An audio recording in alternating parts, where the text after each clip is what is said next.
Real estate जगत से बहुत बड़ी चौंकाने वाली खबर सामने आई है। प्रवर्तन निदेशालय यानी ईडी ने जेपी इंफ्राटेक लिमिटेड के मैनेजिंग डायरेक्टर मनोज गौड़ को मनी लॉन्ड्रिंग के एक बड़े मामले में गिरफ्तार कर लिया है।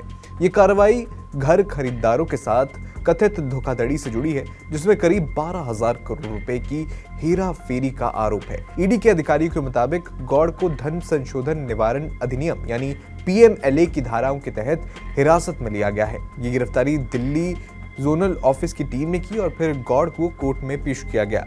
ईडी का कहना है कि जांच में पाया गया कि जेपी ग्रुप ने घर खरीदारों से लिए गए पैसों को गलत तरीके से और अन्य जगहों पर ट्रांसफर कर दिया। खासकर जेपी विश टाउन और जेपी ग्रीन्स जैसे प्रोजेक्ट में हजारों खरीदारों का पैसा फंस गया। कुल मिलाकर नेशनल कंपनी लॉ ट्रिब्यूनल यानी एनसीएलटी के रिकॉर्ड्स में 14,599 करोड़ रुपए तक के क्लेम्स दर्ज हैं। ईडी ने मनोज गौड़ को मुख्य आरोपी माना है क्योंकि वो जेपी ग्रुप की कई कंपनियों के प्रमुख रहे हैं। जांच में सामने आया कि गौड़ ने जेपी एसोसिएट्स लिमिटेड और जेपी इंफ्राटेक लिमिटेड के जरिए फंड्स को जेपी सेवा संस्था, जेपी हेल्थ केयर लिमिटेड और जेपी स्पोर्ट्स इंटरनेशनल लिमिटेड जैसी ग्रुप कंपनीज में डाइवर्ट कर दिया कथित रूप से।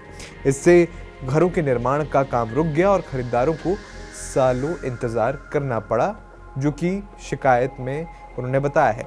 इससे पहले मई 2025 में ईडी ने नोएडा, दिल्ली, गाजियाबाद और मुंबई की 15 जगहों पर छापे मारे थे।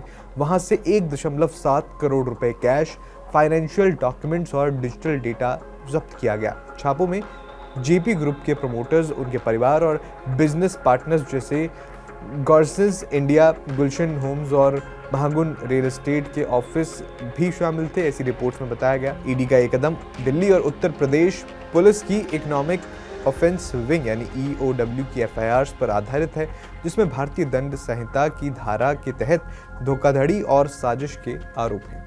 अब ये मामला हजारों घर खरीदारों के लिए राहत की उम्मीद जगा रहा है, जो सालों से अपने सपनों के घर का इंतजार कर रहे हैं। जेपी विश टाउन प्रोजेक्ट में 2010-11 से फ्लैट्स बेचे गए, लेकिन आरोप यह है कि आज तक ज्यादातर डिलीवरी नहीं हुई। खरीदारों ने आरोप लगाया कि उनकी ईएमआई चल रही है, लेकिन घर नहीं मिला। ईडी की इस कार्रवाई से उम्मीद है कि फंड्स रिकवर हो सकें और प्रोजेक्ट्स पूरे हों, लेकिन ग्रुप की फाइनेंशियल दिक्कतों के कारण अभी अनिश्चितता बनी हुई है। जेपी ग्रुप की ये मुसीबत वैसे नई नहीं है। 2000 के दशक में जेपी एसोसिएट्स ने इंफ्रास्ट्रक्चर और रियल एस्टेट में तेजी से विस्तार किया। जयप्रकाश गौड़ के नेतृत्व में कंपनी ने यमुना एक्सप्रेसवे पर जेपी विश टाउन जैसे बड़े प्रोजेक्ट्स लॉन्च किए, लेकिन 2010-11 के आसपास फंड्स की कमी हो गई। आरोप है कि खरीदारों से करोड़ों रुपए वसूले गए, लेकिन पैसों को सड़क, हॉस्पिटल और स्पोर्ट्स प्रोजेक्ट्स में डाल दिया गया।